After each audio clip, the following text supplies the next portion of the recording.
welcome to the lecture series of analog electronics. Today we are going to discuss about the class B push-pull amplifier. We have seen all the types of amplifiers in our previous video. So what do we exactly mean by class B push-pull amplifier? So here you can see one diagram that there is a sinusoidal wave, and this sinusoidal wave is applied to two different circuits. We can consider this as a whole circuit, but this one part will act as an one half, and this second part will act as an one half circuit. Means total will be of one circuit.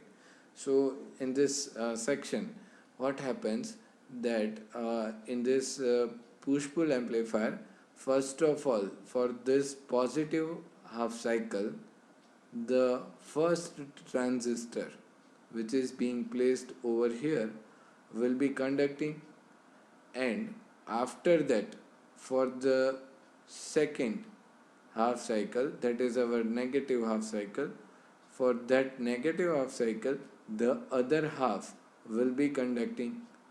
As you can see here that the output wave is shown over here, but if you notice this thing, that it is more oftenly working as an just the circuit like in full wave rectifier.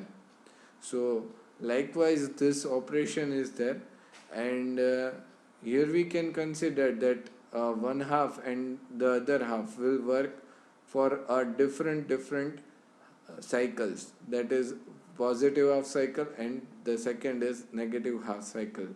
So and this one half and this other half will conduct across the load, and it will supply to the load, and we can see the amplitude varied at the output terminals of this terminals, and this amplified wave will be applied to this load. So why it is called as push-pull? So here we can consider this thing like that one circuit that is over here, that means transistor 1 will be conducting in the first positive half cycle, and after that it will push down the particular negative half cycle towards the downwards position, and let other half conduct.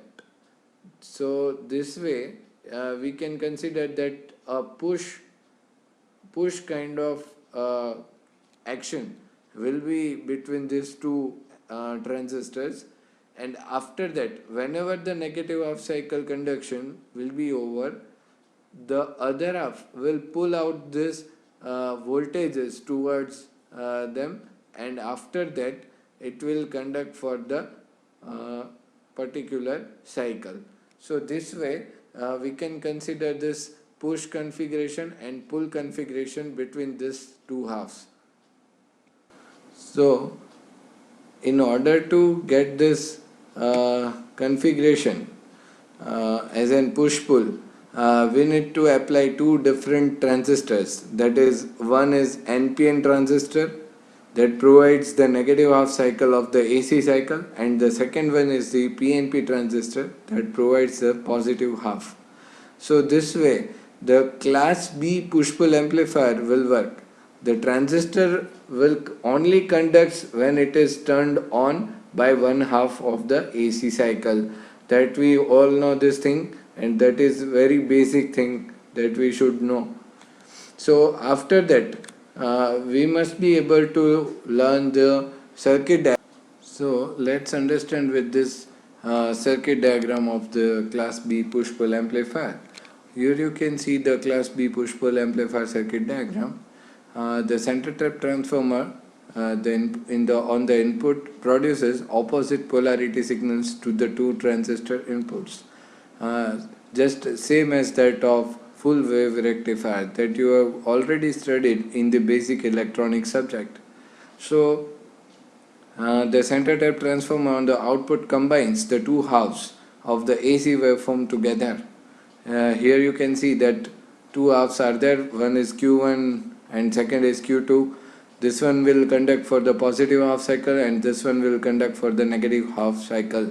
Here you can see one more transformer that is called as a push-pull output transformer, and it will provide you the minimum voltage level towards the particular load where the output or sound, or we can say the object that we need to run, that is applied. So since one part of the circuit pushes the signal high during one half cycle and the other part pulls the signal low during the other half cycle, the circuit is referred to as a push-pull circuit. Here you can see, then consider that action of pushing and pulling between these two transistors, and these two transistors will act as an push-pull amplifier, and it will provide you the amplified output waveform. So we can consider these things like this, that during the positive half cycle of the AC input, transistor Q1 is conducting and Q2 is off. During the negative half cycle of the AC input, transistor Q2 is in conducting state and Q1 is in off state. So each transistor produces one half cycle of an AC cycle, and the transformer combines the two outputs to form a full AC cycle. Here you can see that both will supply its own output at the output terminals, but what happens that this transformer will combinedly provide you the total AC cycle output at the load side. Here we can discuss one more thing, that whenever this kind of configurations or amplifier will be there will be a problem of distortion. We can say that a noise in a very easy language, but the crossover distortion can be seen here. Means what? That is, whenever the output is being produced at this load side, what happens then, that is, at the time of this crossing over from positive to negative half cycle, there will be a kind of slight delay into the waveform, and that is called as the crossover distortion, and this one will produce more heat towards the circuit, and it will not be desirable for this kind of amplification action. Why? Because the efficiency will be somewhat reduced due to this kind of action into the waveform. So if the transistors Q1 and Q2 do not turn on and turn off at exactly the same time, then there is a gap in the output voltage, and this can be happen. So what we can do, that we need to precisely switch on and switch off the Q1 and Q2 transistors, and that will help you to reduce this kind of crossover distortion into the amplifier circuits.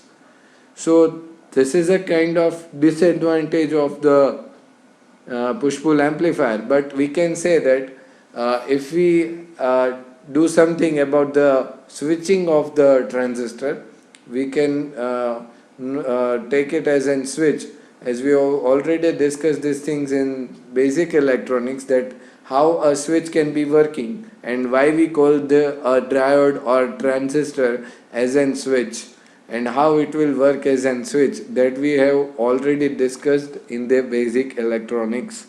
So here we can see that this kind of crossover distortion can be overcome just by ensuring the switching of both the transistors.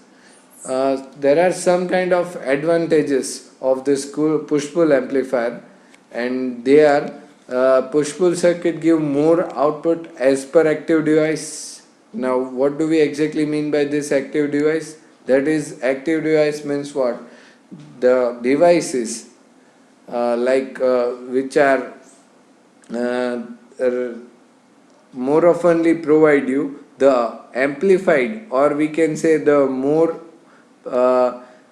voltage level at the output terminals, then it is considered as an active device. Like if we consider capacitor, if we consider inductor, then these are the passive devices, but the transistor, the diode, or more oftenly the switches of power electronics are considered as the active devices. So for the push-pull circuit, give more output per active device, because no even harmonics will be there. Even harmonics means what? The harmonics is considered as the distortion into the waveform. We have seen the crossover distortion, but somewhat distortion can also be present into the actual wave shape, that is also called as harmonics, and this harmonics can be eliminated by different techniques that we need to study in different chapters, or that we need to study in different levels of your semester. So later on these things will come into the picture, but right now just ensure that the harmonics is the nothing but that portion which is being distorted at the waveform. Present in the output of a push-pull amplifier, such a circuit will give more output per active device for a given amount of distortion. So here we can see the basically thing is going on the output of the transistor, and more oftenly whenever we talk about the output, it will help you to somewhat change the efficiency of the push-pull configuration. So this is a kind of push-pull advantage.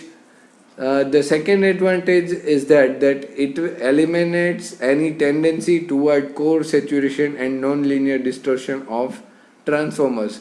Now what do we exactly mean by this? Let's see this, that DC components of the collector current oppose each other magnetically in the transformer core. You can see that in the previous slide there will be two different signals of different polarity. There was a positive polarity at the one terminal, and the second terminal will be carrying the negative polarity. So here we can see that both the polarities are different from each other. So this eliminates any tendency toward core saturation. So sometimes it happens that core can be saturated due to this kind of action. So it will be eliminating the core saturation consequences, and might arise from the curvature of the transformer magnetizing curve. So it will be helping you towards the magnetizing curve improvement. You can see that BH curve in the BEE subject, and that magnetization curve will comes into the picture whenever we talk about the magnetic circuits. So this can be also an advantage of this push-pull system.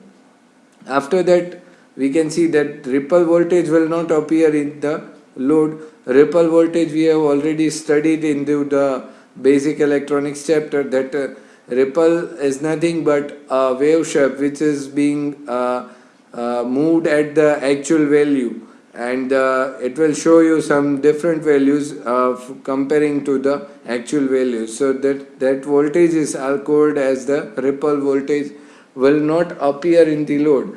If you can be able to see this ripple voltage at the output terminals, but it will not affect the load because of inadequate filtering will be balanced out. As you can see that both the half cycles can be differently treated, and that will ensure you that ripple voltage will not be appear at the load side, because they will cancel out both effects, both each other's effect, and it will provide you a smooth operation during the push-pull cycle. So this can be the possibilities of this push-pull configurations with some advantages, and I think all of you must be clear about now push-pull configuration, that how a push-pull configuration will work. In exam they will ask you more oftenly about this class B push-pull amplifier. So for the examination point of view, this configuration is most important. So I hope that this video will help you enhance your study, and if you like my video and you have learned something from this video, then do like, share and subscribe my channel. Thank you.